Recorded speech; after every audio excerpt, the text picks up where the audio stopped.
Hi అండి అందరికీ. ఏంటక్క సాడ్గా ఉన్నాం అనుకుంటున్నారా?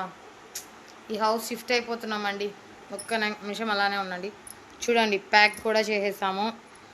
అన్నీ ఏం చేయలేదు, కొన్నే చేసాము. జస్ట్ ఎందుకక్క షిఫ్ట్ అయిపోతున్నారు అనుకుంటున్నారా? లాస్ట్లో చెప్తా ఎందుకు షిఫ్ట్ అయిపోతున్నానో కన్ఫామ్గా చెప్తా. కానీ ఇక్కడ వచ్చి 9 months అవుతుంది. చాలా బాధగా ఉంది. ఈ షిఫ్ట్ చేసి అక్కడికి షిఫ్ట్ చేసే లోపలికి ప్రాణం పోతుంది. ఎక్కడ ఇల్లు అనుకున్నారా? ఎట్లేదన్నా కూడా మన షాప్కి దగ్గరలోనే హౌస్, కొత్త హౌస్ కూడా చూపిస్తా. బాధ మాత్రం కొంచెమే ఉంది, ఎక్కువ లేదు. చూడండి, ఇంకా ఇవన్నీ ఎత్తుకొని పోయేటప్పటికి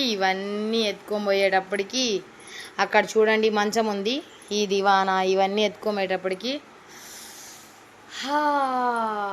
మా వాడు హెల్ప్ చేస్తాడు నాకు.